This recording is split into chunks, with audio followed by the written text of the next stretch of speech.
밤은 이미 깊어 있었습니다. 달력은 의미를 잃은 채 벽에 걸려 있고 시간은 조용히 숨을 죽이고 있었습니다. 19세기 말 유럽의 한 작은 도시. 사람들은 모두 잠들었지만 도시는 아직 잠들지 못한 것처럼 미세하게 떨고 있었습니다. 차가운 바람이 오래된 나무 문을 두드립니다. 거칠게 밀어붙이지도 완전히 물러서지도 않은 채 마치 돌아갈 곳을 잃은 누군가가 망설이며 서 있는 것처럼 조심스럽게 문틈을 파고듭니다. 바람은 나무의 갈라진 결을 따라 낮은 신음 같은 소리를 남기고 그 소리는 방 안 깊숙이 스며들어 천천히 가라앉습니다. 밖의 거리는 텅 비어 있습니다. 사람의 발자국도 웃음도 대화도 사라진 시간. 돌로 깔린 길 위에는 몇 개의 가로등만이 누렇게 바랜 빛을 흘리고 있을 뿐입니다. 그 빛은 세상을 밝히기에는 너무 약하고 어둠을 몰아내기에는 이미 지쳐 보입니다. 마치 긴 밤을 견디다 눈꺼풀이 무거워진 사람처럼 가로등은 고개를 떨군 채 거리를 내려다보고 있습니다. 그 아래에는 아무도 없지만 그 빛은 끝내 꺼지지 않은 채 누군가를 기다리는 것처럼 남아 있습니다. 어디선가 아주 가까운 곳에서 시계 초침 소리가 들려옵니다. 틱, 탁, 틱, 탁. 빠르지도 느리지도 않은 일정한 리듬. 하지만 이 고요 속에서는 유난히 또렷하게 귀에 박힙니다. 그 소리는 시간을 재촉하지 않습니다. 오히려 이 밤 곁에 앉아 함께 숨을 고르고 있는 듯합니다. 바람은 다시 골목을 훑으며 지나가고 창문 틈을 스치며 길고 낮은 숨을 내쉽니다. 그것은 울음도 분노도 아닌 오래 참고 있던 감정이 흘러나오는 소리처럼 들립니다. 이 도시는 지금 완전히 잠들지도 못한 채 깨어 있습니다. 크게 외치지도 조용히 사라지지도 못한 채 어딘가 중간 지점에 머물러 있습니다. 그리고 바로 이런 밤에 사람들은 낮 동안 애써 외면했던 생각들과 마주하게 됩니다. 말로 꺼내지 못한 감정들, 혼자 있을 때만 드러나는 마음의 그림자들 말입니다. 이 이야기는 바로 그런 밤에서 시작됩니다. 지금 우리는 우리가 살고 있는 시간에서 한 걸음 물러나 아주 오래된 밤으로 이어지는 문 앞에 서 있습니다.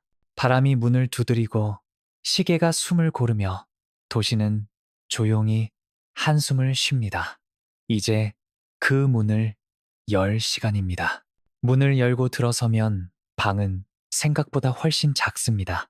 두 사람이 동시에 서 있기도 버거울 만큼 좁고 천장은 고개를 들면 바로 닿을 것처럼 낮게 내려앉아 있습니다. 공기는 무겁게 가라앉아 있고 오래 환기되지 않은 방 특유의 냄새가 천천히 코끝을 파고듭니다. 기름진 물감 냄새와 오래된 땀, 그리고 축축한 나무와 천이 섞인 냄새. 이 방은 누군가를 맞이하기 위해 존재하는 공간이 아니라 그저 하루를 버텨내기 위해 몸을 숨겨두는 곳처럼 느껴집니다. 하지만 이상하게도 불쾌하기보다는 묘하게 인간적인 온기가 남아 있습니다. 방 한가운데에는 낡은 나무 탁자가 놓여 있고 표면은 수없이 긁히고 패여 있습니다. 그 위에는 반쯤 마른 물감 튜브와 닳아버린 붓들이 아무렇게나 흩어져 있습니다. 붓자루에는 이미 여러 겹의 색이 말라붙어 있어 처음 어떤 색이었는지조차 알 수 없습니다. 마치 이 붓들이 한 번 쓰이고 버려진 것이 아니라 수없이 다시 잡히며 같은 삶을 반복해온 것처럼 보입니다. 탁자 아래에는 물감이 튄 흔적이 굳어 있는 바닥이 있고 그 위로는 주인의 발걸음이 지나간 자국들이 겹겹이 남아 있습니다. 벽을 바라보면 몇 점의 그림이 비스듬히 걸려 있습니다. 액자도 없이 못 하나에 겨우 매달린 채로 말입니다. 그 그림들을 바라봐주는 사람은 아무도 없었습니다. 전시되지도 팔리지도 칭찬받지도 못한 채 이 방 안에 머물러 있습니다. 해바라기, 들판, 흐르는 하늘. 색은 강렬하지만 그 색을 받아줄 눈은 아직 이곳에 오지 않았습니다. 그림들은 마치 누군가에게 말을 걸고 싶어 하지만 끝내 목소리를 내지 못하는 존재처럼 벽에 기대어 있습니다. 방 안의 유일한 빛은 작은 등잔에서 나옵니다. 유리로 둘러싸인 불꽃은 바람에도 쉽게 흔들리며 금세 꺼질 것처럼 위태롭게 떨고 있습니다. 그 빛은 밝지 않습니다. 오히려 노랗게 바랜 빛이 방안을 조심스럽게 더듬으며 퍼질 뿐입니다. 그림자의 가장자리는 흐릿하고 사물들은 선명하기보다는 부드럽게 녹아 있습니다. 이 빛 아래에서는 모든 것이 완벽할 수 없습니다. 그러나 동시에 이 불완전한 빛 덕분에 방 안의 모든 것들은 조금 더 솔직해 보입니다. 이 방은 단순히 가난한 화가의 작업실이 아닙니다. 이것은 한 사람의 머릿속입니다. 벗어날 수 없는 생각들, 정리되지 않은 감정들, 그리고 끝없이 몰려드는 이미지들이 이 좁은 공간에 함께 쌓여 있습니다. 천장이 낮은 이유는 그의 생각이 늘 무언가에 부딪히기 때문인지도 모릅니다. 숨이 막히도록 좁은 이 공간은 동시에 가장 많은 꿈이 태어나는 장소이기도 합니다. 아무도 들어오지 않는 이 방에서 그는 세상이 보지 않는 색을 보고 세상이 듣지 않는 소리를 듣습니다.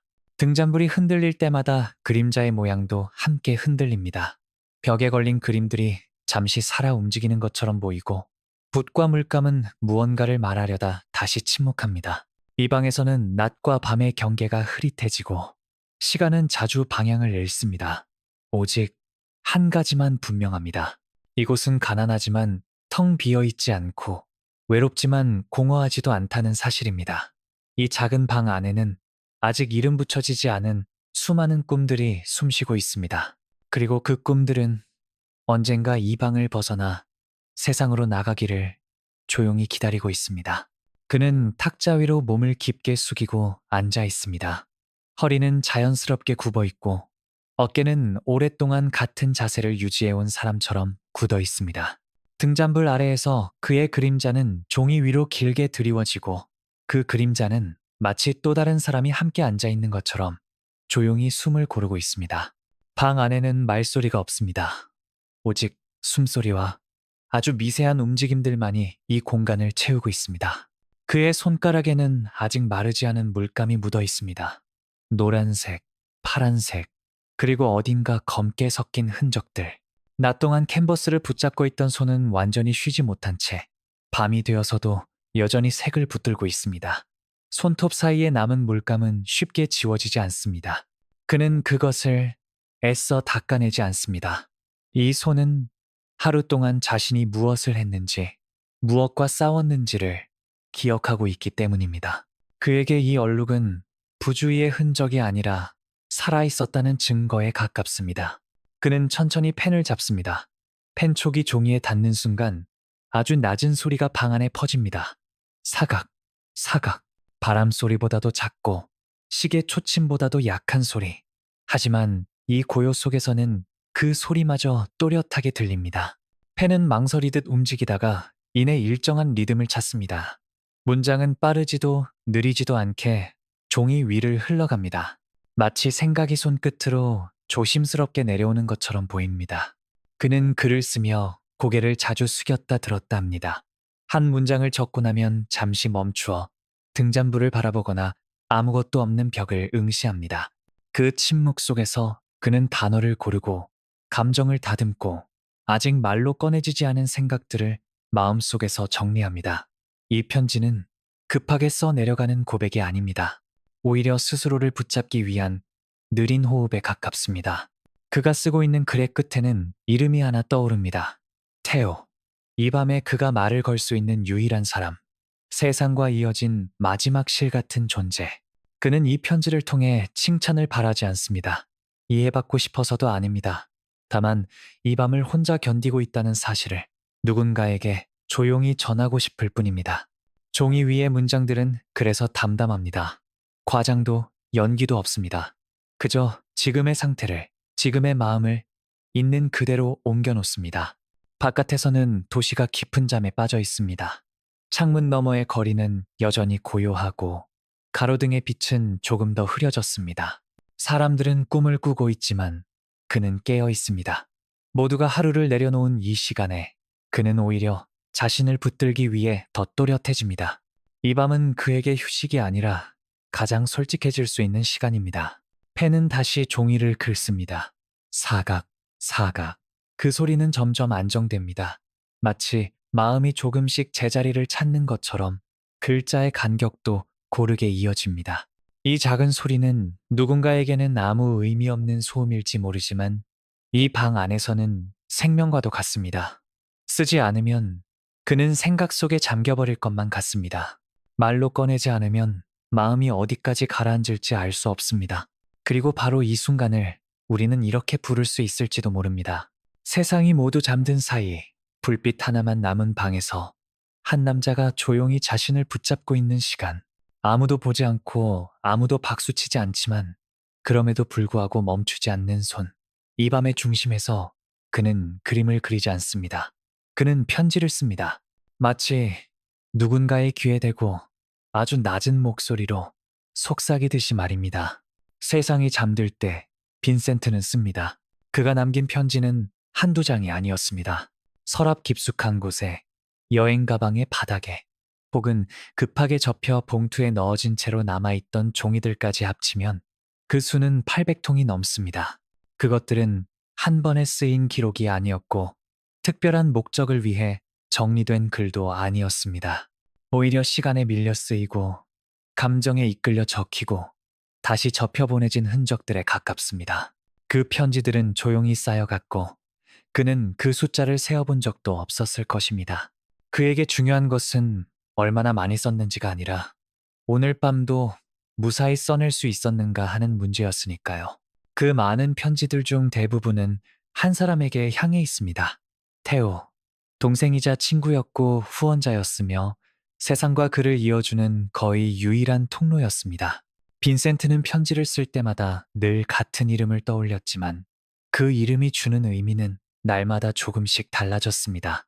어떤 날에는 기대였고 어떤 날에는 미안함이었으며 또 어떤 날에는 스스로를 붙잡기 위한 마지막 변명이기도 했습니다. 그는 테오에게 모든 것을 말할 수 있다고 믿었고 동시에 모든 것을 말해서는 안 된다는 것도 알고 있었습니다. 그래서 그의 편지에는 늘 말해진 것과 말해지지 않은 것 사이의 긴장이 함께 존재합니다. 이 편지들은 사랑을 고백하기 위해 쓰인 것이 아닙니다. 누군가를 설득하거나 감동시키기 위한 문장도 아닙니다. 철학을 체계적으로 정리한 글도 아니고 예술론을 완성하기 위한 원고도 아닙니다. 오히려 그 반대에 가깝습니다. 이 글들은 정돈되지 않았고 반복이 많으며 감정의 방향도 자주 흔들립니다. 어떤 날은 희망으로 가득 차 있다가도 다음 문단에서는 깊은 절망으로 가라앉습니다. 그는 그것을 고치려 하지 않았습니다. 이 편지들은 완성되기 위해 존재한 것이 아니라 살아남기 위해 쓰였기 때문입니다. 그의 편지를 읽다 보면 한 사람이 하루에도 몇 번씩 자신을 의심하고 다시 붙잡는지를 그대로 목격하게 됩니다. 그는 스스로를 비난하다가도 곧 다시 그림에 대한 믿음을 이야기합니다. 가난을 토로하다가도 색채의 가능성에 대해 길게 적어 내려갑니다. 이 모순들은 숨겨지지 않습니다. 오히려 편지 곳곳에 고스란히 드러나 있습니다. 그것은 계산된 연출이 아니라 마음이 갈라지는 소리가 그대로 종이에 옮겨졌기 때문입니다. 그래서 이 편지들은 기록에 가깝습니다. 하루하루를 살아낸 흔적이자 무너지지 않기 위해 붙잡은 말들의 집합입니다. 그는 자신의 감정을 포장하지 않았고 읽는 이를 배려하지도 않았습니다. 오직 지금의 자신에게 정직하려 했을 뿐입니다. 어떤 문장은 지나치게 솔직해서 읽는 이를 불편하게 만들고 어떤 고백은 너무 연약해서 차마 끝까지 읽기 어려울 정도입니다. 하지만 바로 그 지점에서 이 편지들은 특별해집니다. 이 글들은 위대한 화가의 생각을 설명하는 문서가 아니라 한 인간이 무너져가는 과정과 그 안에서 버티려는 몸부림을 담고 있기 때문입니다. 그는 이 편지들이 언젠가 세상에 공개될 것이라고 상상하지 않았을 것입니다. 누군가가 문장을 분석하고 문구의 밑줄을 긋고 그의 마음을 해석하게 되리라고는 생각하지 않았을지도 모릅니다. 이 편지들은 철저히 사적인 공간에서 태어났습니다. 밤과 방, 그리고 한 사람의 이름만이 허락된 장소에서 말입니다. 그렇기에 이 글들은 꾸며지지 않았고 끝내 다듬어지지도 않았습니다. 그것은 발표되지 않은 작품이 아니라 숨겨두었던 심장에 더 가깝습니다. 우리가 지금 이 편지들을 읽는다는 사실은 어쩌면 아주 늦은 약속을 지키는 일일지도 모릅니다. 살아있을 때는 아무도 귀 기울이지 않았던 목소리에 너무 늦게 답장을 보내는 일. 이 글들은 사랑을 요구하지 않습니다. 이해를 강요하지도 않습니다. 다만 이렇게 말하고 있는 듯합니다. 이것이 내가 견뎌온 밤들이었다고. 이 편지들은 공중을 향한 외침이 아니라 깊은 밤 속에서 스스로에게 남긴 기록입니다. 그리고 바로 그렇기 때문에 이것은 단순한 편지가 아니라 조용히 금이 가고 있던 한 영혼의 일기입니다. 그가 태어났을 때 이미 그 이름은 한 번 죽어 있었습니다. 빈센트. 그것은 새롭게 만들어진 이름이 아니라 먼저 태어나고 먼저 사라진 아이의 것이었습니다. 그의 부모는 갓 태어난 아기의 얼굴을 바라보며 같은 이름을 다시 불렀습니다. 아무 말도 하지 않은 채 그 이름이 가진 무게를 그대로 안긴 채 말입니다. 그 순간부터 그는 세상에 오기 전부터 이미 한 겹의 그림자를 짊어지게 되었습니다. 마을의 작은 묘지에는 그의 생일과 같은 날짜가 새겨진 묘비가 있었습니다. 같은 이름, 같은 날, 해마다 생일이 돌아올 때마다 그는 축하와 애도의 경계에 서게 됩니다. 살아있는 아이가 죽은 아이의 이름을 가지고 있다는 사실은 말로 설명되지 않는 긴장을 남깁니다. 그는 사랑받았지만 동시에 무언가를 대신 살아야 하는 존재처럼 느껴졌을지도 모릅니다. 아무도 그렇게 말하지 않았지만 그 침묵 속에는 늘 설명되지 않은 기대가 떠돌고 있었습니다. 부모는 그를 소중히 여겼습니다. 그러나 그 애정은 어딘가 조심스러웠고 늘 한 발짝 떨어져 있었습니다. 마치 다시 잃을까 두려워하는 마음과 이미 잃어버린 것을 잊지 못하는 마음이 동시에 작동하고 있는 것처럼 보였습니다. 그는 따뜻한 손길 속에서도 묘한 거리감을 느끼며 자랐습니다. 자신이 온전히 하나의 존재라기보다 비어있던 자리를 채우기 위해 불려온 것 같다는 감각. 그것은 어린 마음에 설명되지 않는 질문을 남겼습니다. 나는 누구인가? 그리고 왜 여기 있는가? 이름은 사람을 부릅니다. 그리고 동시에 그 사람을 규정합니다. 빈센트라는 이름은 그에게 축복이자 짐이었습니다. 그는 태어나면서부터 누군가의 부재를 대신하는 존재가 되었고 그 사실은 그의 마음 깊숙한 곳에 보이지 않는 흔적을 남겼습니다. 그는 자신도 모르게 더 조심스럽게 행동했고 더 크게 느꼈으며 더 깊이 상처받았습니다. 이미 한 번 사라진 이름을 다시 잃을 수는 없다는 무언의 긴장감이 그의 감정을 늘 과장되게 만들었는지도 모릅니다. 아이였던 그는 혼자 있는 시간을 좋아했습니다. 사람들 사이에 있어도 언제나 한 발짝 떨어진 곳에서 세상을 바라보았습니다. 웃음소리와 대화가 오가는 자리에서도 그는 쉽게 섞이지 못했고 대신 주변을 오래 관찰했습니다. 그것은 외로움을 견디는 방식이었고 동시에 스스로를 지키는 방법이었습니다. 그는 일찍부터 혼자 생각하는 법을 배웠고 말 대신 마음속에 이미지를 쌓아두기 시작했습니다. 그 고요한 시간들은 훗날 그의 그림이 될 씨앗이었습니다. 그의 고독은 선택이 아니라 시작부터 주어진 것이었습니다. 태어나기도 전에 생긴 틈, 채워질 수 없는 공백. 그는 그 빈자리를 애써 부정하지 않았습니다. 대신 그 공백과 함께 살아가는 법을 배웠습니다.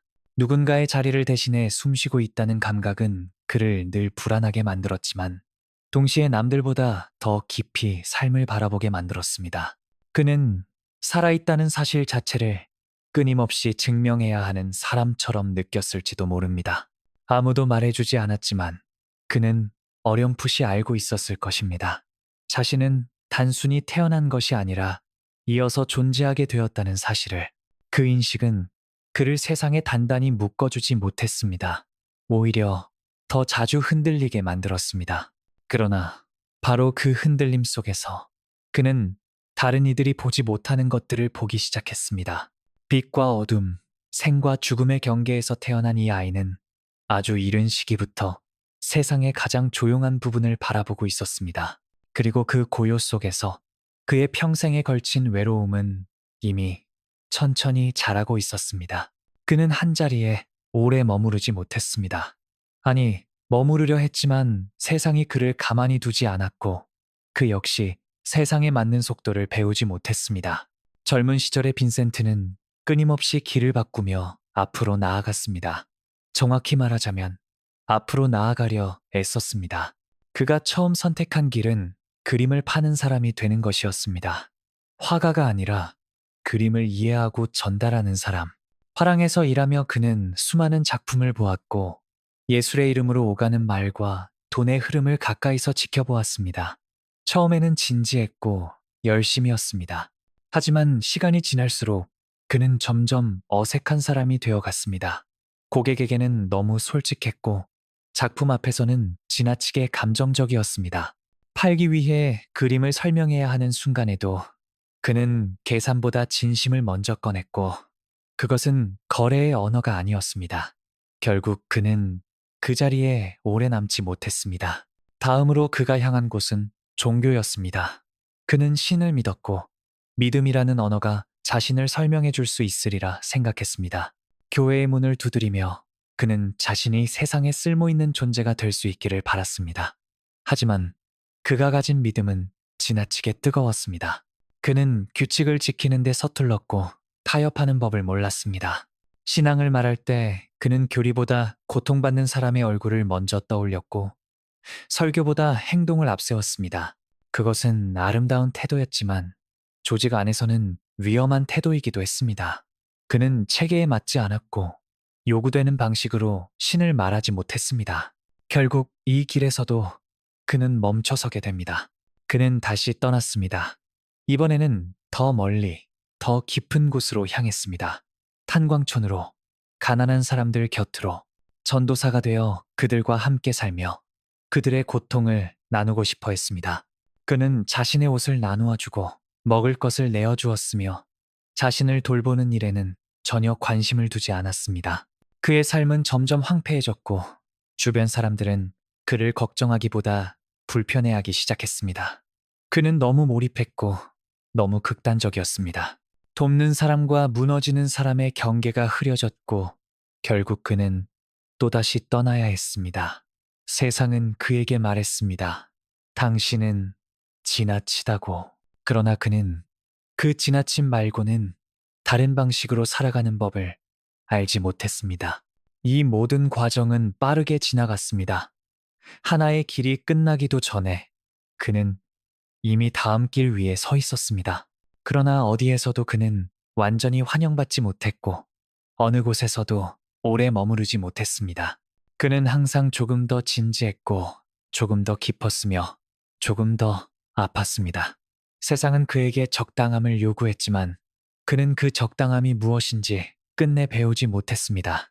그래서 그는 계속해서 어긋났고 계속해서 밀려났습니다. 실패는 그를 단단하게 만들기보다 더 불안하게 만들었습니다. 그는 자신이 무능한 것인지 아니면 이 세상이 잘못된 것인지 구분하지 못한 채 흔들렸습니다. 그러나 한 가지는 분명했습니다. 그는 역할을 연기하는 사람이 될 수 없다는 사실. 상인처럼 말하지 못했고 성직자처럼 설교하지 못했으며 전도사처럼 거리를 유지하지도 못했습니다. 그는 언제나 자신의 전부를 쏟아붓는 사람이었고 그 전부는 늘 너무 많았습니다. 이렇게 그의 길들은 하나씩 무너져 내렸습니다. 그러나 그 무너짐은 완전한 파괴가 아니었습니다. 그 잔해 속에는 아직 이름 붙여지지 않은 무엇인가가 남아 있었습니다. 그는 아직 그것을 발견하지 못했지만 이 반복된 실패들은 그를 한 방향으로 밀어내고 있었습니다. 사회가 요구하는 자리에서 점점 멀어질수록 그는 오히려 자신만의 언어에 가까워지고 있었습니다. 아직 그는 알지 못했지만 이 수많은 좌절은 훗날 하나의 길로 이어지게 됩니다. 세상에 맞지 않았던 이 사람은 결국 세상이 아직 준비하지 못한 무언가를 향해 가고 있었던 것입니다. 가난은 어느 날 갑자기 그를 찾아온 것이 아니었습니다.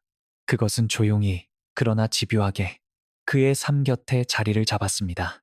빈센트에게 가난은 일시적인 불운이 아니라 늘 함께 걷는 그림자 같은 존재였습니다. 그는 그것을 떨쳐내기 위해 애쓰지 않았고 그렇다고 완전히 받아들이지도 못한 채 그저 익숙해지는 법을 배워갔습니다. 하루하루를 살아내는 일은 늘 계산의 연속이었고 그 계산의 끝에는 언제나 같은 질문이 남아 있었습니다. 오늘은 무엇을 포기해야 하는가? 그의 식사는 늘 단출했습니다. 식탁이라고 부르기 어려운 작은 탁자 위에는 빵 몇 조각과 차가 식어버린 커피가 전부인 날이 많았습니다. 배를 채우기보다는 속을 속이는 데 가까운 식사. 그는 허기를 느끼지 않으려 애쓰며 천천히 씹었습니다. 배고픔은 익숙해질 수 있었지만 그것이 작업을 방해할 때만큼은 견디기 어려웠습니다. 그래서 그는 종종 식사를 건너뛰었습니다. 몸이 가벼워지면 마음도 가벼워질 것이라 믿으면서 캔버스 앞에 서기 위한 최소한의 에너지만을 남겨두었습니다. 그가 입는 옷들은 오래전부터 새로움을 잃었습니다. 소매는 닳아 있었고 무릎과 팔꿈치에는 여러 번 기운 흔적이 남아 있었습니다. 색이 바랜 천 사이로 실밥이 드러나 있었지만 그는 그것을 부끄러워하지 않았습니다. 옷은 그저 몸을 가리는 도구였고 그에게 중요한 것은 손에 쥔 붓과 눈앞의 색이었습니다. 추운 날에도 그는 두꺼운 옷을 마련하지 못했습니다. 대신 여러 겹의 낡은 옷을 겹쳐 입으며 버텼고 그 불편함마저 작업의 일부처럼 받아들였습니다. 방 안에는 늘 무언가가 부족했습니다. 장작이 모자라 추위를 견뎌야 하는 밤도 있었고 종이와 캔버스가 떨어져 고민하는 날도 있었습니다. 그러나 물감만큼은 어떻게든 손에 쥐고자 했습니다. 그는 돈이 생기면 가장 먼저 색을 떠올렸습니다. 다른 모든 필요는 미뤄두고서라도 새로운 색 하나를 더 갖는 것이 그의 삶을 조금이나마 앞으로 밀어줄 수 있다고 믿었습니다. 그래서 그는 편지에 이렇게 적었습니다. 나는 아주 적게 먹고 있어. 남은 돈은 물감을 사기 위해서야. 이 문장은 변명이 아니라 선택의 고백이었습니다. 가난은 그를 위축시키기도 했지만 동시에 어떤 자유를 주기도 했습니다. 더 잃을 것이 없다는 사실은 그를 담대하게 만들었습니다. 그는 사회적 체면이나 안락함을 지킬 필요가 없었고 오직 자신이 믿는 것에만 집중할 수 있었습니다. 그러나 그 자유는 대가를 요구했습니다. 몸은 점점 지쳐갔고 마음은 쉽게 소진되었습니다. 추위와 허기는 그의 감정을 예민하게 만들었고 작은 일에도 크게 흔들리게 했습니다. 그럼에도 불구하고 그는 포기하지 않았습니다. 포기하는 것보다 그리는 것이 덜 아팠기 때문입니다. 그의 가난은 누구에게도 자랑할 만한 이야기가 아니었습니다. 그는 그것을 미화하지도 불평으로 늘어놓지도 않았습니다. 다만 편지 속에서 조용히 드러날 뿐이었습니다. 오늘은 빵을 먹었다는 이야기, 오늘은 색 하나를 살 수 있었다는 짧은 기록들, 그 사소한 문장들 사이에는 하루를 버텨냈다는 안도와 내일을 향한 미약한 희망이 함께 담겨 있습니다. 가난은 그를 끊임없이 시험했지만 동시에 그의 시선을 더 단단하게 만들었습니다. 결국 가난은 그의 삶에서 떼어낼 수 없는 동반자가 되었습니다. 친구처럼 늘 곁에 있었고 적처럼 그를 괴롭혔습니다. 그러나 아이러니하게도 바로 그 가난 덕분에 그는 끝까지 그림을 붙잡을 수 있었습니다. 배를 채우는 일보다 색을 선택하는 일을 택한 이 사람은 세상이 이해하지 못한 선택을 반복하며 살아갔습니다. 그리고 그 선택들은 모두 조용히 이 문장으로 이어집니다. 그는 적게 먹었고 남은 것을 모두 색에 바쳤습니다. 그렇게 그의 하루는 늘 다음 그림을 향해 겨우 이어지고 있었습니다. 그의 삶에서 세상과 이어진 문은 단 하나뿐이었습니다. 그 문에는 언제나 같은 이름이 적혀 있었습니다. 테오. 동생이자 친구였고 후원자였으며 무엇보다도 빈센트가 완전히 고립되지 않도록 붙잡아주던 마지막 끈이었습니다. 그는 스스로 강한 사람이라고 생각하지 않았습니다. 오히려 자신이 얼마나 쉽게 무너질 수 있는지를 잘 알고 있었습니다. 그래서 그는 편지를 쓸 때마다 그 문이 아직 열려 있다는 사실을 확인하듯 조심스럽게 이름을 불렀습니다. 테오는 정기적으로 돈을 보냈습니다. 액수는 크지 않았지만 그것은 단순한 금전적 지원 이상이었습니다. 그 돈은 빈센트에게 다음 주를 살 수 있다는 증거였고 계속 그림을 그려도 괜찮다는 허락처럼 느껴졌습니다. 봉투를 열 때마다 그는 안도했고 동시에 마음 한구석이 무거워졌습니다. 도움을 받는다는 사실은 고마웠지만 그 고마움은 곧 부채가 되어 가슴에 남았습니다. 그는 자신이 받는 것에 비해 돌려줄 것이 없다는 사실을 잘 알고 있었습니다. 돈과 함께 도착하는 물건들도 있었습니다. 종이, 캔버스, 때로는 옷이나 음식. 그것들은 그의 생활을 조금 더 견딜만하게 만들어 주었습니다. 그러나 그 물건들을 사용할 때마다 그는 테오의 얼굴을 떠올렸습니다. 붓을 들 때에도, 종이에 첫 선을 그을 때에도 그것이 혼자서 마련한 것이 아니라는 사실을 잊지 않았습니다. 이 의식은 그를 겸손하게 만들었지만 동시에 더 큰 부담을 안겼습니다. 그는 이 지원에 걸맞은 사람이 되어야 한다고 느꼈습니다. 그 기대는 아무도 강요하지 않았지만 그의 마음속에서는 점점 커져만 갔습니다. 무엇보다도 테오가 보내준 것은 믿음이었습니다. 세상이 등을 돌릴 때에도, 작품이 팔리지 않을 때에도 테오는 그를 의심하지 않았습니다. 빈센트는 그 믿음이 얼마나 희귀한 것인지를 잘 알고 있었습니다. 그래서 그는 편지에 이렇게 적었습니다. 나는 오직 너와만 이야기할 수 있어. 이 문장은 의지가 아니라 고백이었습니다. 세상과의 대화가 끊어진 사람의 솔직한 말이었습니다. 그는 테오 앞에서만 자신의 불안과 희망을 동시에 드러낼 수 있었습니다. 그러나 그 관계는 단순한 위로만으로 이루어지지 않았습니다. 그 안에는 분명한 의존이 있었습니다. 그는 테오 없이는 생활을 유지할 수 없었고 그 사실을 숨기려 하지도 않았습니다. 동시에 그는 그 의존이 동생에게 짐이 되고 있다는 것을 알고 있었습니다. 그 인식은 그를 늘 불편하게 만들었습니다. 그는 감사함을 표현하면서도 그 감사가 변명처럼 들리지 않기를 바랐습니다. 그리고 도움을 받으면서도 언젠가는 그것을 갚아야 한다는 생각에서 벗어나지 못했습니다. 그의 편지에는 이 세 가지 감정이 늘 함께 담겨 있습니다. 깊은 감사, 벗어날 수 없는 의존, 그리고 말로 표현하기 어려운 부끄러움. 그는 테오에게 고맙다고 말하면서도 자신의 실패를 나열하는 것을 멈추지 못했습니다. 그것은 스스로를 변명하기 위함이 아니라 숨기지 않기 위함이었습니다. 그는 테오 앞에서만큼은 솔직해야 한다고 믿었습니다. 그렇지 않으면 이 관계마저 거짓이 되어버릴 것 같았기 때문입니다. 이 관계는 빈센트를 지탱해 주었지만 동시에 그를 더 취약하게 만들기도 했습니다. 끈이 하나뿐이라는 사실은 그 끈이 끊어질 가능성까지 함께 떠올리게 했기 때문입니다. 그래서 그는 더욱 필사적으로 그림을 그렸고 더욱 집요하게 편지를 썼습니다. 테오가 보내준 믿음을 헛되이 하지 않기 위해서, 그리고 언젠가 그 믿음에 응답하기 위해서 말입니다. 이 모든 감정의 중심에서 그는 조용히 버티고 있었습니다. 테오라는 이름을 부르며 아직 세상과의 연결이 완전히 끊어지지 않았음을 스스로에게 확인하면서 말입니다. 그에게 그림은 취미도 직업도 아니었습니다. 그것은 생존에 가까운 행위였습니다. 빈센트는 쉬지 않고 그렸습니다. 아침과 밤의 경계가 흐려질 때까지, 몸이 먼저 지쳐 쓰러지기 직전까지 붓을 놓지 않았습니다. 그는 그림을 선택한 것이 아니라 그림 말고는 다른 선택지가 없었던 사람처럼 보였습니다.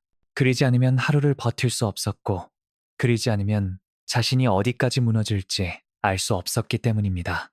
배고픔은 늘 그의 곁에 있었습니다. 속이 비어 있다는 감각은 하루에도 여러 번 그를 찾아왔습니다. 하지만 캔버스 앞에 서는 순간 그는 그 감각을 잠시 잊을 수 있었습니다. 색을 고르고 붓을 적시고 첫 선을 긋는 순간 배고픔은 뒤로 밀려났습니다. 몸은 여전히 허기졌지만 시선과 손이 바빠지면 그 허기는 더 이상 중심이 되지 못했습니다. 그는 먹는 것을 미루고 그리는 것을 택했습니다. 그것은 금욕이 아니라 그에게 가능한 유일한 균형이었습니다. 통증도 마찬가지였습니다. 오래 서 있거나 굽은 자세로 작업을 이어가다 보면 허리와 어깨, 손목이 쉽게 아파왔습니다. 하지만 그는 그 고통을 신경 쓰지 않았습니다. 아니, 신경 쓸 여유가 없었습니다. 그림이 조금이라도 흐트러지면 마음이 먼저 무너졌기 때문입니다. 육체의 고통은 견딜 수 있었지만 붓을 내려놓았을 때 몰려오는 공허는 견디기 어려웠습니다. 그래서 그는 아픔을 무시했고 통증 위에 색을 덧칠하듯 작업을 이어갔습니다. 그러나 그가 가장 잊고 싶었던 것은 배고픔도 몸의 아픔도 아니었습니다. 그것은 머릿속에서 끊임없이 울리던 목소리들이었습니다. 자신을 의심하는 말, 실패를 되풀이하는 기억, 끝없이 자신을 몰아붙이는 생각들.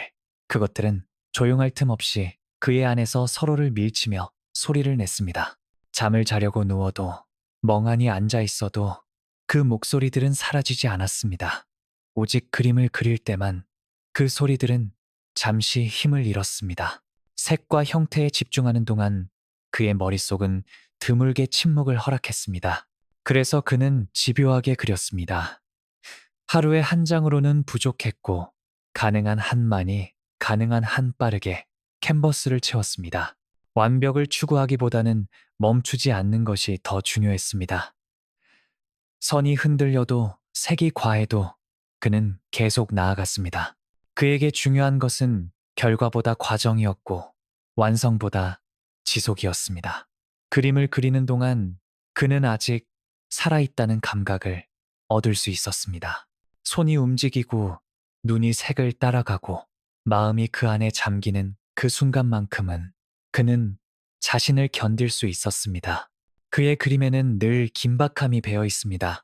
여유로운 계산이나 안정된 구성이 아니라 지금 이 순간을 붙잡지 않으면 안 된다는 절박함. 그것은 화면 안에서 색의 충돌로 선의 반복으로 드러납니다.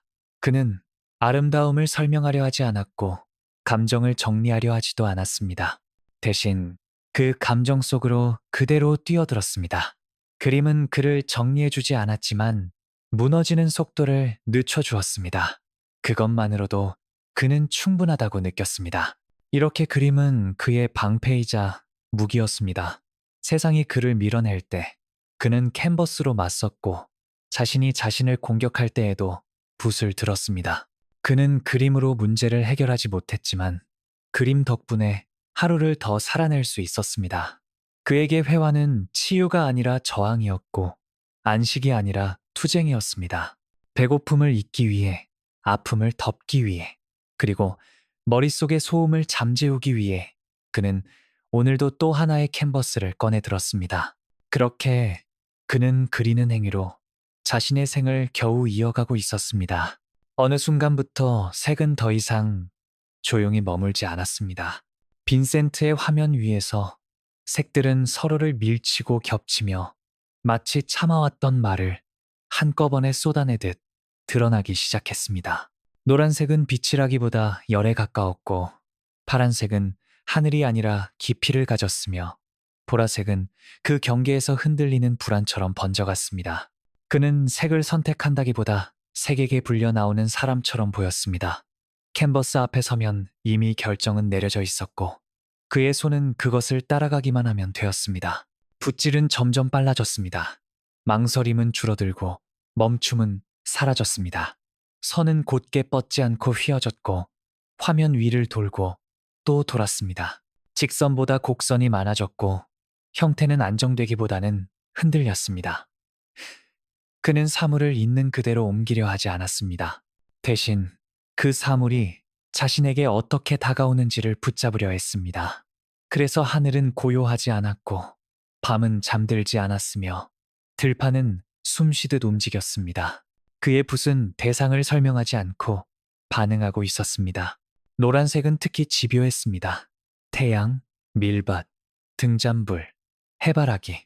그것은 희망의 색이면서 동시에 위험한 색이었습니다. 너무 밝아서 눈을 아프게 하고 너무 강해서 쉽게 지치게 만드는 색. 그는 그 노란색을 두려워하지 않았습니다. 오히려 더 많이, 더 두껍게 올렸습니다. 마치 빛을 충분히 삼켜야만 자신이 어둠에 잠식되지 않을 수 있다고 믿는 사람처럼 말입니다. 그 노란색은 화면 위에서 타오르며 다른 색들을 압도했고 때로는 서로 부딪혀 불협화음을 만들었습니다. 파란색은 그 반대편에서 깊이를 만들었습니다. 밤하늘의 파랑, 강물의 파랑, 그림자 속의 파랑. 그것은 차분해 보였지만 들여다보면 쉽게 빠져나올 수 없는 색이었습니다. 그는 이 파랑을 얇게 깔지 않았습니다. 여러 번 덧칠하며 깊이를 더했고 그 안에 자신의 침묵을 밀어 넣었습니다. 파랑은 말을 하지 않았지만 그 침묵은 길었습니다. 노란색이 외침이라면 파란색은 삼켜진 문장들이었습니다. 그리고 그 사이에서 보라색이 나타났습니다. 명확하게 설명되지 않는 색, 감정의 경계에 가까운 색. 노랑과 파랑이 충돌하는 지점에서 태어난 이 색은 불안정했고, 그래서 더 솔직했습니다. 그는 이 색을 통해 마음의 흔들림을 숨기지 않았습니다. 안정되지 않은 상태, 설명되지 않는 감정, 아직 이름 붙여지지 않은 고통. 그것들은 보라색의 떨림 속에서 그대로 드러났습니다. 그의 분놀림은 점점 더 회오리처럼 움직였습니다. 하늘은 소용돌이 쳤고 별은 박혀있는 점이 아니라 움직이는 존재가 되었습니다. 이 회전은 장식이 아니었습니다. 그것은 그의 사고방식이었고 감정의 흐름이었습니다. 그의 머릿속은 늘 직선으로 생각하지 않았고 같은 생각을 반복하며 점점 더 깊이 파고들었습니다. 그 회오리는 화면 위에서 그대로 드러났습니다. 보는 이에게는 불안하게 느껴질 수 있었지만 그에게는 가장 정직한 형태였습니다. 그는 사람들과의 대화에서 자주 길을 잃었습니다. 말은 자주 오해되었고 표정은 설명되지 않았습니다. 그러나 색 앞에서는 달랐습니다. 색은 질문하지 않았고 판단하지도 않았습니다. 그는 편지에 이렇게 적었습니다. 색은 사람보다 나에게 더 많은 말을 건다. 이 문장은 과장이 아니었습니다. 색은 그의 상태를 그대로 받아들였고 그가 준비되지 않은 설명을 요구하지 않았습니다.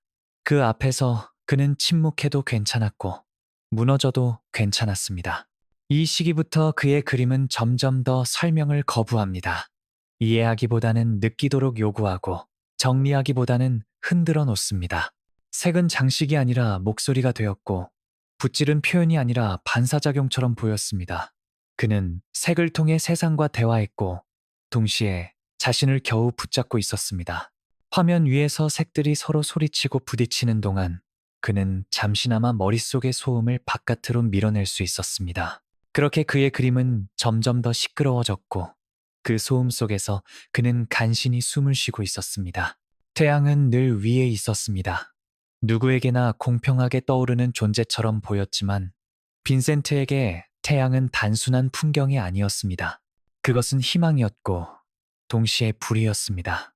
따뜻함을 약속하지만 오래 바라보면 눈을 태워버리는 것. 가까이 다가가면 생명을 주는 동시에 모든 것을 말려버리는 것. 그는 태양을 동경했지만 태양을 편안하게 사랑하지는 못했습니다. 그의 그림 속 태양은 부드럽게 빛나기보다 화면을 지배하며 타오르는 경우가 많았습니다. 마치 빛마저도 끝까지 밀어붙이지 않으면 견딜 수 없다는 듯이 말입니다. 그 태양 아래에서 꽃들이 고개를 들고 있었습니다. 해바라기, 언제나 빛을 향해 얼굴을 돌리는 꽃. 사람들은 그것을 낙관의 상징이라고 부르지만 빈센트가 본 해바라기는 조금 달랐습니다. 그것들은 아름답기만 한 존재가 아니었습니다. 줄기는 굵고 거칠었으며 꽃잎은 완벽하게 정돈되지 않았습니다.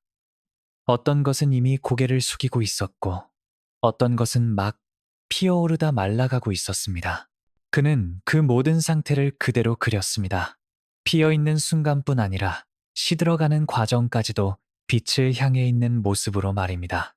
해바라기는 선택의 여지가 없는 꽃처럼 보입니다.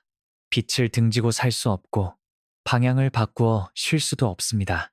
태양이 뜨는 곳을 향해 고개를 들고 하루가 끝나면 다시 그 방향으로 굳어집니다. 빈센트는 그 모습에서 자신을 보았을지도 모릅니다. 세상과 잘 어울리지 못하고 사람들과의 관계에서 자주 상처 입으면서도 여전히 어떤 빛을 향해 가려는 존재. 이미 지쳐있고 말라가고 있으면서도 고개를 돌리지 않는 사람. 그는 해바라기를 그리며 위로를 받았고 동시에 자신의 운명을 확인했을지도 모릅니다. 그의 해바라기에는 안정감이 없습니다. 꽃잎은 불규칙하게 퍼져 있고 색은 한 가지 노랑이 아니라 수많은 노랑이 겹쳐져 있습니다. 밝은 노랑, 탁한 노랑, 갈라진 노랑. 그 모든 색은 태양을 향한 갈망의 다른 얼굴처럼 보입니다. 빛을 향해 있지만 그 빛에 의해 조금씩 타들어가고 있는 상태. 화면을 채운 노란색은 따뜻하기보다는 뜨겁고 보는 이로 하여금 편안함보다 긴장을 먼저 느끼게 합니다. 그 노랑은 축복이자 경고였습니다. 태양 역시 마찬가지입니다. 그의 그림 속 태양은 삶의 중심이지만 결코 안전한 중심은 아닙니다. 너무 강해서 주변을 태워버릴 수 있고 너무 밝아서 그림자를 깊게 만듭니다. 그는 태양을 없앨 수 없다는 것을 알고 있었을 것입니다. 태양이 없는 세상은 상상할 수 없듯 자신에게도 어떤 절대적인 빛이 필요하다는 사실을 알고 있었을 것입니다. 문제는 그 빛을 얼마나 오래 견딜 수 있느냐는 것이었습니다. 태양은 계속 타오르는데 해바라기의 줄기는 점점 말라가고 있었기 때문입니다. 그래서 해바라기는 그의 그림 속에서 웃지 않습니다. 고개를 들고는 있지만 그 표정은 결연하거나 피곤해 보입니다. 그럼에도 불구하고 방향만은 분명합니다. 빛을 향해 있다는 사실 하나만큼은 흔들리지 않습니다. 그것은 희망이라기보다 집착에 가깝고 믿음이라기보다 생존 본능처럼 느껴집니다. 빈센트에게 빛을 향한다는 것은 선택이 아니라 조건이었습니다. 빛을 향하지 않으면 그는 바로 어둠에 잠식될 것 같았기 때문입니다. 이렇게 태양과 해바라기는 그의 세계에서 중심이 되었습니다. 하나는 타오르는 이상이었고 다른 하나는 그 이상을 향해 고개를 든 연약한 존재였습니다. 이 두 상징은 서로를 필요로 하지만 동시에 서로를 소모합니다. 태양이 없다면 해바라기는 의미를 잃고 태양이 너무 가까우면 해바라기는 타버립니다. 그 사이의 긴장은 그의 삶, 그 자체였습니다. 이 팟캐스트의 중심에 이 이미지가 놓이는 이유도 바로 여기에 있습니다. 빛을 삼키듯 살아간 한 화가, 그리고 그 빛을 향해 끝내 고개를 돌리지 않았던 한 인간의 이야기. 해바라기는 여전히 태양을 보고 있고 그 빛은 여전히 아름답고 위험하게 타오르고 있습니다. 밤은 더 이상 휴식의 시간이 아니었습니다. 잠은 그에게서 점점 멀어졌고 눈을 감아도 머릿속은 멈추지 않았습니다. 침대에 누워있는 동안에도 색과 선이 떠올랐고 낮에 그리지 못한 이미지들이 어둠 속에서 되살아났습니다. 그는 자주 편지에 잠들지 못한 밤을 언급했습니다. 몸은 지쳐 있었지만 정신은 쉬는 법을 잊은 듯 보였습니다. 그렇게 밤이 쌓일수록 그의 생각은 점점 더 날카로워지고 동시에 쉽게 부서질 것처럼 얇아졌습니다. 잠을 잃자 현실과 환상의 경계도 흐려지기 시작했습니다. 빛은 실제보다 더 강해 보였고 소리는 과장되어 들렸습니다. 어떤 날에는 색이 움직이는 것처럼 느껴졌고 어떤 순간에는 자신이 아닌 무언가가 손을 움직이고 있다는 생각에 사로잡히기도 했습니다. 그는 그것을 명확히 설명하지 못했지만 편지 곳곳에는 불안한 징후들이 남아 있습니다. 자신을 통제할 수 없을지도 모른다는 두려움, 그리고 그 두려움이 다시 생각을 자극하는 악순환. 그 와중에 고갱이 그의 곁에 있었습니다. 아르레 노란 집에서 두 사람은 함께 살며 함께 그림을 그리고 함께 꿈을 이야기했습니다. 그러나 그 꿈의 속도는 달랐습니다. 빈센트는 모든 것을 쏟아붓는 사람이었고 고갱은 거리를 유지하려는 사람이었습니다. 예술에 대한 생각, 삶을 대하는 태도, 인간관계의 방식까지 그들의 차이는 점점 선명해졌습니다. 대화는 자주 논쟁으로 바뀌었고 침묵은 점점 무거워졌습니다. 긴장은 사소한 말에서 시작해 큰 갈등으로 번졌습니다. 빈센트는 이해받고 싶었고 고갱은 벗어나고 싶어 했습니다. 그 좁은 공간 안에서 감정은 쉽게 부딪혔고 한 번 시작된 불안은 멈출 줄을 몰랐습니다. 그는 고갱을 붙잡고 싶어 했고 동시에 그가 떠날까봐 두려워했습니다. 그 두 감정은 서로를 갉아먹으며 그의 마음을 더 불안정하게 만들었습니다. 그리고 어느 밤 모든 것이 한꺼번에 무너졌습니다. 사건은 짧았지만 그 여파는 길었습니다. 그는 자신의 귀를 잘랐습니다. 이 행위는 오랫동안 충격적인 일화로만 소비되어 왔지만 그 순간을 단순한 광기로 설명하기에는 부족합니다. 그것은 극단적인 절망이었고 통제력을 잃었다는 신호였으며 동시에 자신이 어디까지 가버렸는지를 확인하는 행위처럼 보이기도 합니다. 그 밤은 그의 삶에서 가장 어두운 밤 중 하나로 남았습니다. 피를 흘리고 병원에 실려간 뒤 사람들은 그가 이제 끝났다고 생각했을지도 모릅니다. 그러나 놀랍게도 그는 멈추지 않았습니다. 몸이 회복되지 않은 상태에서도 정신이 여전히 불안한 와중에도 그는 다시 편지를 썼습니다. 그리고 그 편지 속에서 그는 여전히 그림 이야기를 하고 있었습니다. 색에 대해, 구도에 대해, 그리고 다음에 그리고 싶은 것들에 대해 마치 그림만은 이 모든 혼란 속에서도 놓을 수 없는 마지막 끈인 것처럼 말입니다. 그는 자신이 아프다는 사실을 부정하지 않았습니다. 두려움도 숨기지 않았습니다. 하지만 그보다 더 분명했던 것은 여전히 그리고 싶다는 욕망이었습니다. 그림은 그를 구해주지는 못했지만 완전히 무너지는 것을 막아주고 있었습니다. 귀를 잃은 뒤에도 그는 화가였고 상처를 안은 채로도 그는 여전히 세계를 바라보고 있었습니다. 이 시점에서 그의 삶은 분명히 갈라집니다. 이전으로 돌아갈 수는 없었고 모든 것이 더 취약해졌습니다. 그러나 동시에 그는 더 솔직해졌습니다. 자신의 한계와 어둠을 부정하지 않은 채 그것을 안고서도 붓을 들었습니다. 그의 정신은 금이 같지만 완전히 부서지지는 않았습니다. 그리고 그 균열 사이로 여전히 색은 흘러나오고 있었습니다. 오베르시르 우아지는 조용했습니다. 지나치게 조용해서 그 고요가 오히려 사람을 긴장하게 만드는 곳이었습니다. 파리에서 멀지 않은 이 작은 마을은 평온해 보였지만 빈센트에게 그 평온은 따뜻한 안식이라기보다 차갑게 펼쳐진 공백에 가까웠습니다. 마을을 둘러싼 밀밭은 끝이 보이지 않을 만큼 넓게 펼쳐져 있었고 바람이 불 때마다 밀 이삭들이 한 방향으로 고개를 숙였다가 다시 일어났습니다. 그 움직임은 규칙적이었지만 그 안에는 위로보다 반복이 있었습니다. 마치 같은 하루가 끝없이 이어지는 것처럼 말입니다. 하늘은 유난히 높았습니다. 시야를 가로막는 건물이 거의 없었기 때문에 하늘은 더욱 비어 보였습니다. 구름은 드물었고 파랑은 맑았지만 그 맑음은 생기를 주기보다는 텅 빈 느낌을 남겼습니다. 그는 이 하늘을 올려다보며 여러 번 멈춰섰을지도 모릅니다. 아르레 태양처럼 강렬하지도 밤하늘처럼 소용돌이치지도 않는 이 하늘은 아무 말도 하지 않았습니다. 그 침묵은 위로가 되기보다는 질문처럼 느껴졌습니다. 이제 무엇을 할 것인가? 이제 어디로 갈 것인가? 빈센트는 혼자 걸었습니다. 거의 늘 혼자였습니다. 밀밭 사이를 가로지르는 좁은 길 위에서 그는 자신의 발소리만을 들으며 걸었습니다. 바람에 스치는 밀 이삭 소리와 멀리서 들려오는 새소리가 전부였습니다. 사람의 목소리는 없었고 대화는 더더욱 없었습니다.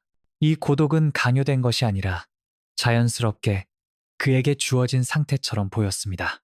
마을 사람들과 특별한 갈등이 있었던 것은 아니지만 그렇다고 깊이 연결되지도 않았습니다. 그는 여전히 외부인이었고 그 사실은 이 조용한 풍경 속에서 더 또렷해졌습니다. 이곳의 평화는 묘하게 냉정했습니다. 아무도 그를 밀어내지 않았지만 아무도 그를 붙잡지도 않았습니다.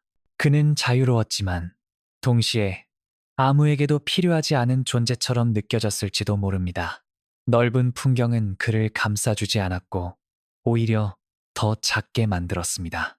밀밭은 끝없이 이어졌지만 그 안에서 그의 위치는 늘 불확실했습니다. 어디까지 걸어가야 하는지, 어디에서 멈춰야 하는지 그에게 알려주는 표식은 없었습니다. 그는 이 길을 걸으며 자주 생각에 잠겼을 것입니다.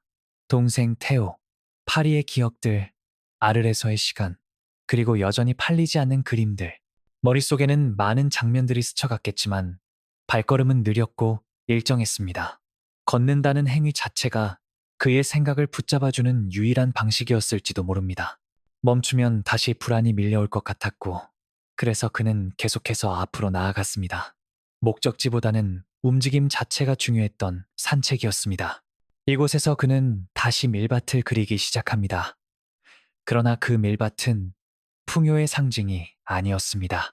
화면 속 밀밭은 넓지만 안정되지 않았고 하늘은 높지만 보호해주지 않았습니다. 길은 있지만 그 끝은 보이지 않았습니다. 이 풍경은 아름다웠지만 따뜻하지 않았습니다. 마치 평온함이라는 얼굴을 한 고독처럼 말입니다. 오베르의 풍경은 그의 마음 상태를 숨기지 않고 그대로 반영하고 있었습니다. 이렇게 오베르 시르 우아즈는 그에게 마지막 무대가 되어갑니다. 겉으로는 아무 일도 일어나지 않는 곳. 그러나 그 고요 속에서 생각은 더 또렷해지고 감정은 더 선명해집니다. 넓은 밀밭과 비어있는 하늘 아래 빈센트는 오늘도 혼자 걸었습니다. 그 발걸음은 조용했지만 그 안에는 끝내 말로 하지 못한 수많은 생각들이 함께 움직이고 있었습니다. 오베르에 머무는 동안 그의 시간은 갑자기 좁아진 것처럼 느껴집니다. 하루는 여전히 24시간이었지만 그에게 허락된 시간은 그보다 훨씬 적은 것처럼 보였습니다. 그래서 그는 서두르기 시작했습니다. 아침이 밝자마자 캔버스를 들고 밖으로 나갔고 해가 지기 전까지 쉬지 않고 그렸습니다. 마치 시간을 따라가는 것이 아니라 시간과 경주를 벌이는 사람처럼 말입니다. 하루에 한 점, 때로는 그 이상. 그림은 더 이상 기다림의 결과가 아니라 당일을 버텨내기 위한 기록이 되었습니다. 붓질은 점점 더 급해졌습니다. 망설이는 선은 줄어들었고 수정의 흔적은 거의 남지 않았습니다. 그는 처음 떠오른 이미지를 붙잡아 두려는 듯 빠르게 화면을 채웠습니다. 색은 곧바로 올라갔고 형태는 다듬어지기보다 밀어붙여졌습니다. 완성도보다는 속도가 중요해 보였습니다. 그러나 그 속도는 대충이라는 의미가 아니었습니다. 오히려 너무 많은 것이 머릿속에 있었고 그것을 모두 말하기에는 시간이 부족하다는 조급함에 가까웠습니다. 그의 그림에는 이제 숨을 고르는 순간이 거의 없습니다. 하늘은 한 번에 쓸어 올려지고 들판은 연속된 붓질로 단숨에 만들어집니다. 그 안에는 멈춤이 없고 고요도 없습니다. 모든 것이 진행 중인 상태처럼 보입니다. 이는 풍경이 움직이고 있다는 느낌이 아니라 그가 멈출 수 없다는 사실을 드러냅니다. 붓을 내려놓는 순간 생각이 따라잡을 것 같았기 때문에 그는 계속해서 손을 움직였습니다. 하루에 한 점을 완성한다는 것은 쉬운 일이 아니었습니다. 육체적으로도 정신적으로도 부담이 컸습니다. 하지만 그는 그 부담을 피하지 않았습니다. 오히려 스스로에게 더 많은 것을 요구했습니다. 마치 지금 하지 않으면 다시는 기회가 없을 것처럼 그는 매일을 마지막처럼 사용했습니다. 그 속도에는 절박함이 있었고 동시에 어떤 결의도 담겨 있었습니다. 아직 끝내지 못한 말들, 아직 전달되지 않은 감정들, 그것들이 화면 위에서 빠르게 형체를 얻어갔습니다. 이 시기의 그림들은 종종 불안정해 보입니다. 구도는 과감하고 선은 때때로 과장되어 있습니다. 그러나 그 불안정함 속에는 이상한 진실성이 있습니다. 계산된 아름다움보다 즉각적인 반응이 앞서기 때문입니다. 그는 생각을 정리한 뒤 그리지 않았습니다. 느낀 것을 바로 그렸고 그 순간의 상태를 숨기지 않았습니다. 그래서 그의 그림은 다소 거칠지만 솔직합니다. 마치 말을 고르지 않고 내뱉은 고백처럼 말입니다. 그는 편지에서도 이 바쁜 나날을 암시합니다. 시간이 빠르게 흐르고 있다는 감각, 해야 할 일이 아직 많이 남아있다는 불안. 그러나 그 불안은 그를 멈추게 하지 않았습니다. 오히려 더 빠르게 움직이게 만들었습니다. 그는 자신이 무엇을 남길 수 있을지 정확히 알지 못했을지도 모릅니다. 다만 남기지 않으면 안 된다는 감각만은 분명했습니다. 이렇게 그는 매일 그림을 그렸습니다. 그것은 생산성이 아니라 생존 방식이었습니다. 시간이 그를 앞질러 가기 전에 그는 가능한 한 많은 것을 화면 위에 남기고 싶어 했습니다. 붓질 하나하나에는 말하지 못한 문장들이 실려 있었고 그 속도는 두려움과 희망이 섞인 리듬을 만들었습니다. 오베르의 고요한 풍경 속에서 빈센트는 누구보다 분주했습니다. 그는 시간을 붙잡기 위해 그렸고 그리며 스스로에게 이렇게 말하고 있었는지도 모릅니다. 아직은 말할 시간이 남아있다고. 그의 마지막 편지는 이전보다 더 조용합니다. 문장은 짧고 말투는 낮아져 있습니다. 마치 더 이상 설득하려 하지 않는 사람의 목소리처럼. 그 글은 읽는 이에게 다가오지 않고 그 자리에 가만히 머뭅니다. 편지를 읽는 속도도 자연스럽게 느려집니다. 한 문장을 읽고 나면 다음 문장으로 넘어가기까지 잠시 멈추게 됩니다. 그만큼 그 안에는 여백이 많고 설명되지 않은 감정들이 고여 있습니다. 이 편지에서 그는 격렬하게 고통을 호소하지 않습니다. 삶에 대한 분노도 세상에 대한 저항도 거의 보이지 않습니다. 대신 담담함이 있습니다. 지나치게 담담해서 오히려 더 아프게 느껴지는 톤입니다. 그는 자신의 상태를 과장하지 않고 미래를 극적으로 그리지도 않습니다. 그저 지금의 감정을 있는 그대로 놓아둡니다. 그 감정은 절망이라기보다는 지친 사람의 솔직함에 가깝습니다. 오래 버텨온 사람이 더 이상 힘을 주지 않고 말하는 방식입니다. 글 속에서 그는 여전히 태호를 생각합니다. 동생에게 부담을 주고 싶지 않다는 마음, 고마움과 미안함이 뒤섞인 감정이 문장 사이사이에 스며 있습니다. 그는 자신의 실패를 나열하지 않고 자신의 노력을 강조하지도 않습니다. 다만 자신이 어떤 상태에 있는지, 그리고 그것이 쉽게 바뀌지 않을 것 같다는 느낌을 조심스럽게 전합니다. 그 말투에는 변명도 기대도 없습니다. 그리고 그 문장이 등장합니다. 슬픔은 영원히 계속될 것이다. 이 문장은 외침이 아니라 낮게 가라앉은 고백처럼 놓여 있습니다. 그는 이 말을 강조하지도 반복하지도 않습니다. 그래서 더 무겁게 남습니다. 이 문장은 감정의 폭발이 아니라 오랜 시간에 걸쳐 형성된 결론처럼 느껴집니다. 잠깐의 우울이 아니라 삶 전반에 깔려있던 감정의 무게를 인정하는 말. 그는 슬픔이 사라질 것이라는 희망을 더 이상 말하지 않습니다. 대신 그것이 자신의 일부가 되었음을 받아들이는 듯 보입니다. 이 문장을 읽을 때 우리는 종종 그의 마지막을 떠올립니다.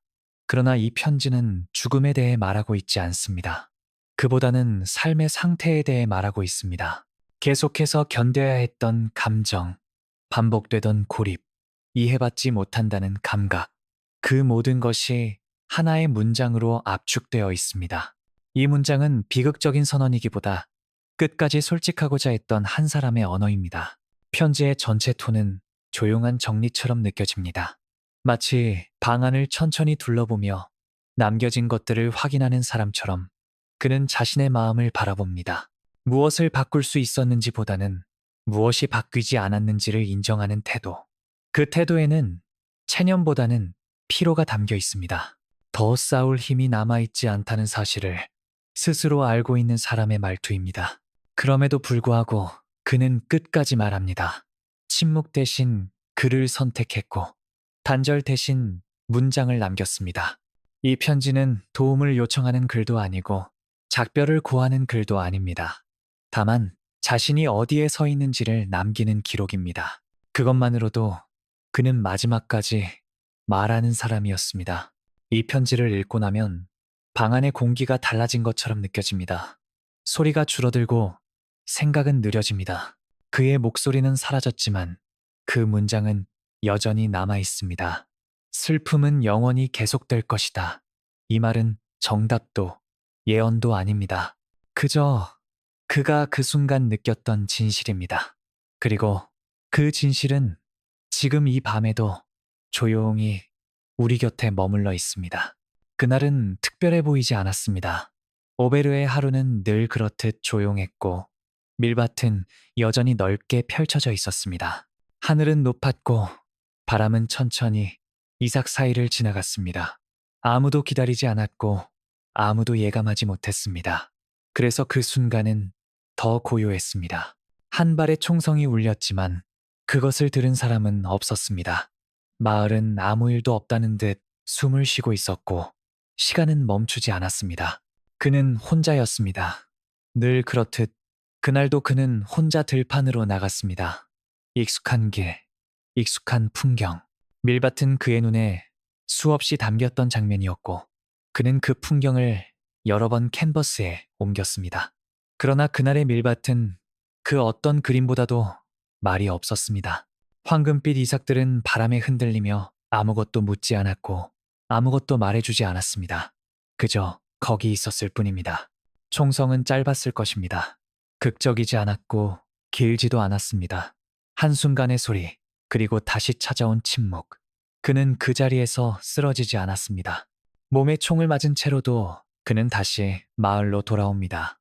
이 사실은 이 사건을 더욱 이상하게 만듭니다. 죽음을 결심한 사람의 행동이라기보다는 어딘가 아직 남아있는 망설임처럼 보이기도 합니다. 그는 여관으로 돌아와 침대에 누웠고 주변 사람들은 그제야 무언가 잘못되었음을 알아차립니다. 아무도 그 현장을 보지 못했습니다. 그래서 우리는 그가 왜, 어떻게, 어떤 마음으로 그 순간을 맞이했는지 정확히 알 수 없습니다. 남겨진 것은 추측뿐입니다. 고통이었을지, 충동이었을지, 혹은 오랜 피로의 끝이었을지. 그러나 분명한 것은 그 죽음이 계획된 연출처럼 보이지 않는다는 점입니다. 편지도 설명도 유서도 없었습니다. 그는 마지막까지 말로 모든 것을 정리하지 않았습니다. 그의 곁에는 밀밭만이 있었습니다. 수확을 기다리는 들판, 생명이 자라고 있는 공간, 죽음의 장소로는 어울리지 않는 풍경처럼 보이지만 동시에 그의 삶과 가장 닮은 장소이기도 합니다. 그는 늘 생과 소멸이 동시에 존재하는 장면을 그렸고 풍요와 불안이 공존하는 색을 사랑했습니다. 밀밭은 그 모든 것을 품고 있었습니다. 자라고 있지만 곧 베어질 것들. 빛을 받으며 흔들리지만 그 끝을 알고 있는 존재들. 그는 이틀을 버텼습니다. 총상을 입은 채로 침대 위에서 숨을 쉬며 그 시간 동안에도 그는 완전히 단절되지 않았습니다. 태호는 그 곁에 있었고 그는 동생의 손을 잡았습니다. 마지막 순간까지 그는 혼자가 아니었습니다.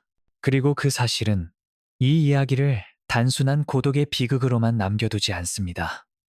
그는 사랑받지 못한 사람이 아니었고 완전히 외면당한 존재도 아니었습니다.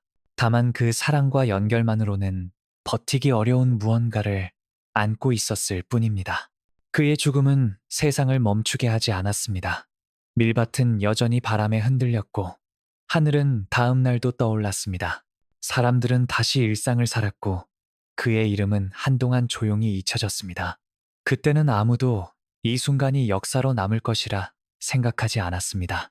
그저 한 명의 가난한 화가가 조용한 마을에서 생을 마쳤을 뿐이었습니다. 이 장면이 유독 쓸쓸한 이유는 아무도 기다리지 않았기 때문입니다. 큰 비극의 징조도 극적인 작별도 없었습니다. 오직 한 사람과 한 발의 총성, 그리고 끝없는 밀밭, 그 고요함 속에서 그의 삶은 조용히 접혔습니다. 그러나 그 침묵은 공허하지 않습니다.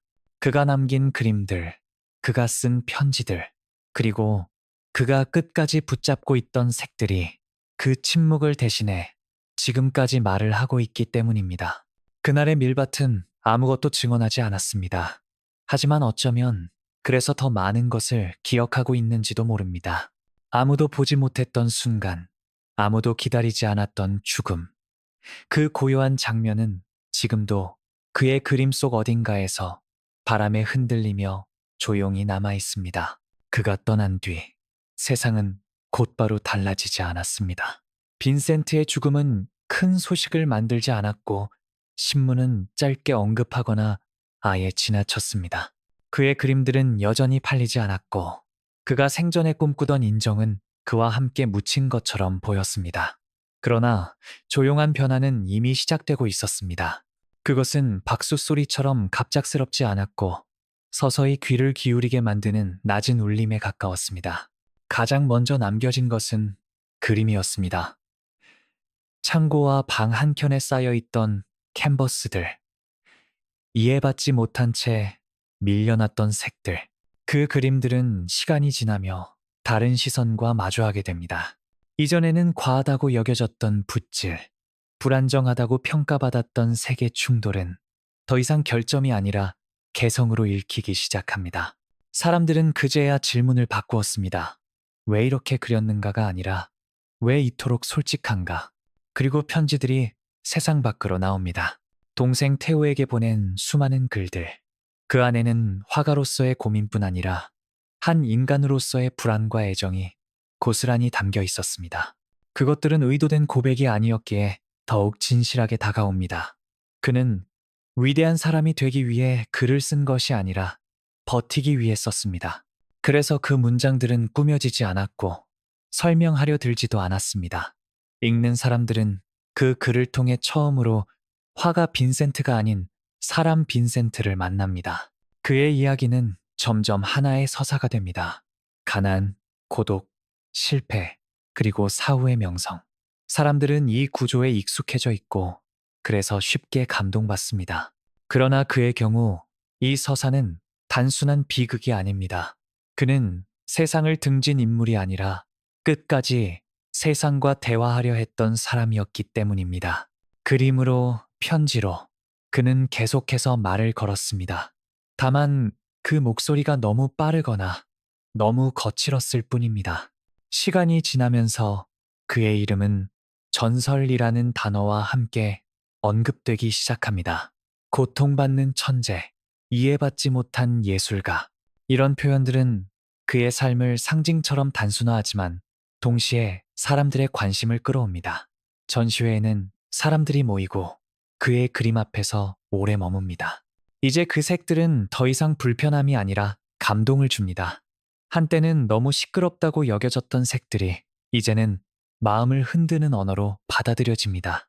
그러나 이 인정에는 아이러니가 있습니다. 그가 가장 듣고 싶어 했던 말들을 그는 들을 수 없다는 사실입니다. 생전에 단 한 점도 제대로 팔지 못했던 그림들이 그의 이름이 붙자 가치를 얻습니다. 그의 고통은 이야기로 소비되고 그의 불안은 낭만화됩니다. 사람들은 그를 이해한다고 말하지만 동시에 안전한 거리에서 그를 바라봅니다. 그는 이제 상처 입을 수 없는 과거의 인물이 되었기 때문입니다. 그럼에도 불구하고 이 변화는 무의미하지 않습니다. 그의 그림과 글은 누군가의 마음에 도착하고 있습니다. 외롭고 불안하고 설명되지 않는 감정을 안고 살아가는 사람들은 그의 작품에서 묘한 위안을 발견합니다. 그는 답을 주지 않지만 같은 질문을 하고 있었다는 사실만으로도 충분히 연결됩니다. 그것이 그가 원했던 소통의 방식이었을지도 모릅니다. 이렇게 세상은 늦게서야 귀를 기울입니다. 너무 늦었지만 완전히 늦지는 않았습니다. 그의 목소리는 사라졌지만 그가 남긴 색과 문장은 여전히 말을 하고 있습니다. 전설이 되었다는 것은 그를 멀게 만드는 일이기도 하지만 동시에 그를 계속 살아있게 만드는 방식이기도 합니다. 그리고 이 조용한 인정 속에서 우리는 이제야 그가 밤마다 왜 그렇게 간절히 편지를 썼는지, 왜 그토록 집요하게 그림을 그렸는지 조금은 이해하게 됩니다. 시간이 더 흘러가자 사람들은 그림만큼이나 그의 편지에 오래 머물기 시작합니다. 캔버스 위의 색이 눈에 먼저 닿았다면 편지 속 문장은 마음을 붙잡았습니다. 그것은 잘 쓰인 문학 작품처럼 다듬어진 글이 아니었고 누군가를 감동시키기 위해 의도된 언어도 아니었습니다. 오히려 그래서 더 오래 남았습니다. 그의 편지는 설명하려 하지 않고 스스로를 방어하지도 않습니다. 그저 그날의 상태를 남긴 기록이었고 그래서 읽는 이의 마음속으로 조용히 스며들었습니다. 편지를 읽는 사람들은 곧 깨닫게 됩니다. 이 글들이 특정한 시대나 한 사람의 이야기에만 머물지 않는다는 사실을 말입니다. 그는 가난했고 외로웠으며 이해받지 못했다고 썼지만 그 감정들은 놀랍도록 낯설지 않습니다. 100년이 넘는 시간이 흘렀음에도 불구하고 그의 문장은 지금을 사는 사람들의 마음과 닿아 있습니다. 직업이 달라도 언어가 달라도 그 외로움의 결은 비슷합니다. 혼자만 뒤처진 것 같은 느낌, 아무리 애써도 닿지 않는 세상과의 거리감. 사람들은 그의 편지에서 자신을 발견합니다. 특별한 문장이 아니라 오히려 사소한 고백들에서 말입니다. 오늘은 유난히 힘들다는 식의 솔직함. 그래도 계속해야 한다는 식의 다짐. 그 문장들은 위로를 약속하지 않지만 거짓말을 하지도 않습니다. 그래서 읽는 사람은 그 앞에서 마음을 내려놓게 됩니다. 괜찮다고 말하지 않아도 되는 공간. 잘 버티고 있다고 증명하지 않아도 되는 목소리. 그의 편지는 그런 자리를 만들어줍니다. 그가 느꼈던 고독은 개인적인 비극에서 멈추지 않습니다. 그것은 점점 보편적인 감정으로 확장됩니다. 그는 혼자였지만 완전히 고립된 감정은 아니었습니다. 누구나 한 번쯤은 느껴봤을 법한, 그러나 쉽게 말로 꺼내지 못했던 감정. 그의 편지는 그 감정을 대신 말해줍니다. 그래서 독자는 그를 동정하기보다는 나란히 앉아있는 듯한 느낌을 받습니다. 위에서 내려다보는 전설이 아니라 같은 어둠을 지나온 동행처럼 말입니다. 이 편지들이 오래 살아남을 수 있었던 이유는 그 안에 답이 없기 때문일지도 모릅니다. 그는 해결책을 제시하지 않았고 삶을 정리해주지도 않았습니다. 다만 자신이 어디에서 흔들리고 있는지를 보여주었을 뿐입니다. 그 불완전함이 오히려 읽는 이에게 여지를 남깁니다. 각자는 그 빈칸에 자신의 경험을 끼워 넣고 자신의 언어로 다시 읽습니다. 그렇게 그의 편지는 매번 새롭게 태어납니다. 현대의 독자들은 그의 편지를 통해 깨닫습니다. 고독은 실패의 증거가 아니라 인간이라는 조건의 일부라는 사실을 말입니다. 그는 고독했지만 그 고독을 부끄러워하지 않았습니다. 숨기지 않았고 포장하지도 않았습니다. 그 정직함이 지금의 우리에게는 더 큰 용기로 느껴집니다. 항상 괜찮아 보이기를 요구받는 시대에서 그의 편지는 괜찮지 않아도 된다는 말을 조용히 건넵니다. 그래서 그의 편지는 사람보다 오래 살아남습니다. 육체는 사라졌지만 그의 언어는 계속해서 읽히고 해석되고 다시 느껴집니다. 새로운 독자가 생길 때마다 그의 편지는 또 하나의 삶을 얻게 됩니다. 그가 살아있을 때는 도착하지 못했던 마음들에 이제야 도착하고 있는 셈입니다. 이렇게 그의 고독은 더 이상 혼자의 것이 아닙니다. 그것은 공유되는 감정이 되었고 세대를 건너 이어지는 공감의 언어가 되었습니다. 그의 편지를 읽는 우리는 더 이상 그를 먼 과거의 비극으로만 보지 않습니다. 대신 이렇게 느낍니다. 이 사람도 나와 비슷한 밤을 보냈구나. 그리고 그 깨달음 하나만으로도 그의 편지는 오늘 밤까지 살아있습니다. 밤은 다시 조용해집니다. 소음은 가라앉고 이야기의 끝자락에는 고요만 남습니다. 해는 이미 저물었고 하늘은 어둠으로 채워졌지만 완전히 캄캄하지는 않습니다. 낮 동안 세상을 태우던 태양은 사라졌지만 그 빛의 흔적은 아직 남아 있습니다. 지평선 어딘가에 하늘과 땅이 맞닿은 경계에 옅은 황금빛이 머뭅니다. 그것은 빛이라기보다는 기억에 가깝습니다. 방금 전까지 존재했던 무언가가 완전히 사라지지 않았다는 증거처럼 조용히 공기를 데우고 있습니다. 그 빛은 눈부시지 않습니다. 누구의 시선을 붙잡지도 않고 스스로를 드러내려 하지도 않습니다. 다만 아주 잠깐, 밤이 완전히 오기 전까지 남아있을 뿐입니다. 빈센트의 그림 속 노란색처럼 이 빛 역시 강렬한 태양이 아니라 사라진 뒤에야 비로소 인식되는 온기입니다. 우리는 종종 태양이 떠 있을 때보다 그것이 진 뒤에 남긴 색을 더 오래 바라보게 됩니다. 그 잔광은 하루의 끝을 알리면서도 완전한 어둠으로 넘어가기 전 마지막 숨처럼 남아 있습니다. 이제 목소리는 낮아집니다. 마치 이야기를 듣는 이의 귀 가까이에서 조심스럽게 건네는 말처럼 마지막 문장이 속삭이듯 흐릅니다. 어떤 사람들은 태어날 때부터 빛을 품고 있는 것처럼 보입니다. 그들은 주변을 밝히고 누군가의 길을 비추며 어둠 속에서 방향을 만들어줍니다. 그들이 지나간 자리에는 온기가 남고 사람들은 그 빛 덕분에 잠시 숨을 돌립니다.